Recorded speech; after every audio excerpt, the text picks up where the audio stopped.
If you haven't seen Mehdi Hassan debate the 20 fascists on Jubilee, you shouldn't, it's a waste of time. But here we have Piers Morgan, once again injecting his opinion, saying that we shouldn't use these terms, fascist and Nazi, in light of people who identify as the right wing, claiming that they're fascists and Nazis. Even if you come up with moderate definitions of fascist and Nazi, which I believe you can, definitions that don't just pertain to the people who brazenly call themselves, I'm a fascist, I'm a Nazi, like Mehdi had to deal with, even if you come up with those definitions, you can't apply them to anyone who doesn't self-identify with those words, which is kind of crazy. Who says his debate with those self-declared fascists was the most insane thing he's ever done. We've got plenty to discuss here, but let's start by reminding viewers what we're talking about. My family lineage is settlers from the 1500s. So you don't look very Native American to me.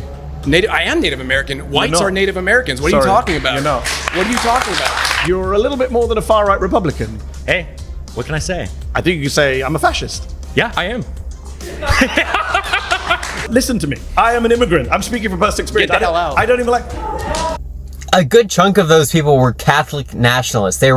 We should have a national religion of Catholicism, and anyone who speaks out against that should be, thrown in jail for treason. It's like, that's the kind of people Jubilee somehow got for this video. I don't know how that happened. Like, I think that they just put out, like, whatever kind of outreach thing saying if you're a far-right Republican, if you identify with the far-right, which it takes kind of an absurd person to identify with those words, then come and debate on our show, right? But even then, how do you get so many Catholic nationalists? Like, Catholics? I mean, you can't even claim you're Native American at that point because, people hated Catholicism back in the day. Like, that was where a lot of our country's racism was projected onto in the 19th century. I should get the hell out. Yes. What? It was pretty shocking, a lot of that stuff. I mean, how much of it was of that nature? Unfortunately, the vast majority of it, it's about hour 40 edited on YouTube. If people want to watch, I believe several million people have watched. The Jubilee format is very viral and buzzy and clickbaity and gets a lot of views. Unfortunately, a lot of it was that. I mean, Piers, you know me. I like a good debate. I like a good argument. It's why I agreed to do it. The idea of 20-1, I like those odds. But even going into that room and seeing those people as Trump supporters, as self-declared far-right conservatives, that should have been a sign to me. Which people proudly self-identify as far-right? That should have been a giveaway. But even I did not expect, and you know me, I've used the word fascist to describe Trump and his supporters, but why do they have to get far-right? Just get someone get moderates. Like, Mehdi Hassan is pretty left. You can't take someone who is, like, on the left side of the left in American politics and throw them up against the most extreme people you can find. That's not even meant to be educational at that point. That's just meant to show people how crazy the right wing is, I guess, which there's some utility to that. But you could get a much better episode out of just getting, like, moderate Democrats to debate Mehdi Hassan, pro-Israel Zionist liberals to debate Mehdi Hassan. You could get conservatives, like, you get rhinos to debate Mehdi Hassan. Like, so many other more interesting things here. even I did not expect this level of open authoritarianism, fascism, white supremacy, conspiracy theory, racism to my face as an American citizen, telling me that I'm not a real American, that America is only for white people, that I should get the hell out. That was deeply disturbing and shocking. Now, everybody knows how much I enjoy my tea, and I'm very happy to say that today's show /Piers. I mean, there's a difference between being far right and a fascist. Do you accept that? I mean, unfortunately, right now it's all very... No, there's not a difference. What do you mean? I would say not even far right, moderate right. Like, fascist to me is a violent ultranationalist. You're willing to inflict serious harm upon people, serious struggle upon your population in order to kind of see through with an ultranationalist vision, right? You can, like Trump's isolationist economic policy, you can make that argument with tariffs, you can make that argument with all the court orders he's defied, all of the funds that he's impounded, right, to people who ideologically disagree with him, to all the visas he's revoked for, you know, viewpoint, on a viewpoint basis, right? People he politically disagrees with. His border policy, his deportation policy, telling ICE to go into these workplaces and detain people based on the color of their skin, and deport deport people to countries that weren't even listed on their removal order. Like, I would say that pretty much is in line with fascists, and that's the stuff Fox News defends every single day with no dissent. Very grey in the United States. But I would say that's part of the problem, is that because in the last few years everyone has casually tossed around phrases like fascist, Nazi, etc., it kind of diminishes the reality when you see it, when they clearly are. Like, if you see an actual Nazi and you remember what the Nazis did, or you remember what the... Did the Nazis only become Nazis after they did the Holocaust? I can't stand this like comparison that someone has to do a Holocaust in order to be a Nazi. I would say Nazis are fascists. The two words are essentially the same thing. Fascism creates Nazism. There's no point in differentiating the two. They're both equally damaging. I would say violent ultranationalism, that's fascism. Militant ultranationalism, Nazism, fascism, it's like same thing.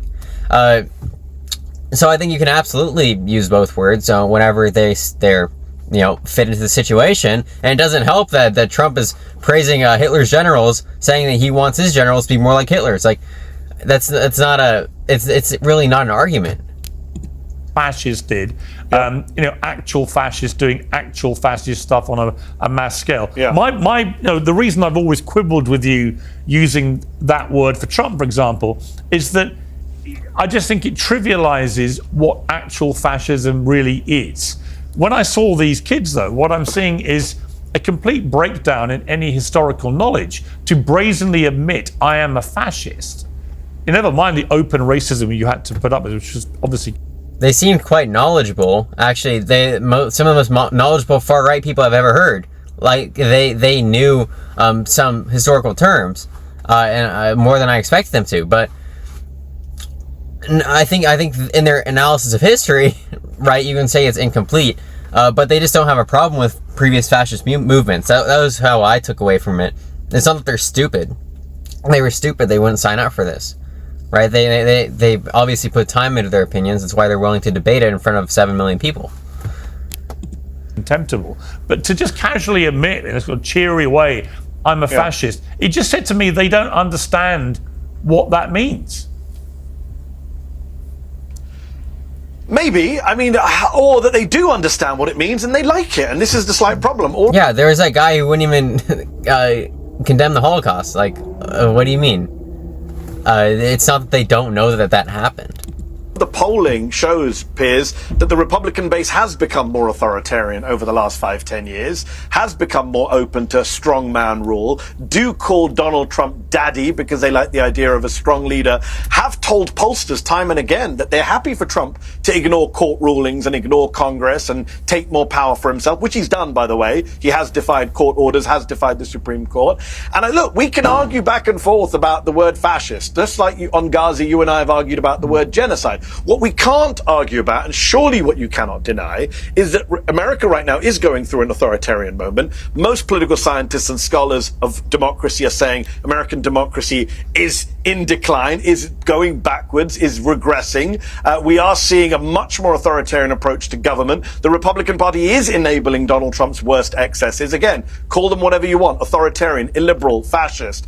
And these kids, quote unquote, 300 lawsuits against the Trump administration, almost 400, and then he lost like 160 of them, and he ignored about 57 of them. That was the Washington Post analysis. So absolutely anti-judicial branch, anti-Congress with his executive orders that also violate the 14th Amendment, the First Amendment, the Fifth Amendment, the Sixth Amendment, the Fourth Amendment, right? His DHS memos, which violate the Fourth Amendment, right? It's absurd that you can even begin to say this is an authoritarian. He is moving all of the power into the executive branch. It's not even a discussion, really. Let's look at all the ways he's diminished the other branch. He's taken away Congress's power of the purse, and he's ignoring the judicial. He's ignoring the courts, right? At least 57 instances. Yes, he is getting chastised by some authorities for his violation of separation of powers, Impoundment Control Act. His Government Office of Accountability called him out on that for his impoundment of the EV infrastructure right in the beginning of his term. And of course, the courts have called him out on his absurd denying of funding to sanctuary cities, which is just crazy. Literally, just that policy alone should make absolutely everyone run as far away as they can from the Republican Party. Sanctuary policies are completely constitutional, arguably moral, but I mean the by far the more moral option there when you compare it to non-sanctuary policies. But I'll let them go for a few seconds here, and then I believe they get into more policy stuff. They're all adults, but yes, young Americans sitting in that warehouse with me. I don't think they're just ignorant. I actually do think they're taking their cues from the top. They are saying this stuff because Donald Trump has emboldened them. These views, Piers, as you well know, you lived in the United States, these views have been around for decades, but they were said in private. They were said in people's homes. They were said on some weird internet message board. They've become emboldened to say this stuff out loud because the leader of the country says similar stuff out loud. When they say to me, I'm not a real American, I should be deported, denaturalized. I mean, Donald Trump, Piers, is openly saying that Zoran Mamdani, yeah, like Fox News entertaining the claims that Zoran Mamdani should be deported as somewhat legitimate. Of course it's contributing to this. Like, you can't, that kind of absurdity should not be allowed, and it's unprecedented. It hasn't existed in any capacity. This is a new Republican Party, even though the old one was horrible. It was bad in every single way, and I'm glad that this one is at least a little bit less, like, economically conservative, but it's so much worse in every other aspect, right? Besides some social aspects, they moved a little bit more libertarian in those directions. But people are so emboldened to say this stuff that's utterly unhinged and completely destroys the fabric of society, American society especially, because we value immigration, we value different cultures. We're not a white country, we're not a Christian country. We are this like combination of different cultures, religions, etc. And there's nothing you can appeal to sort of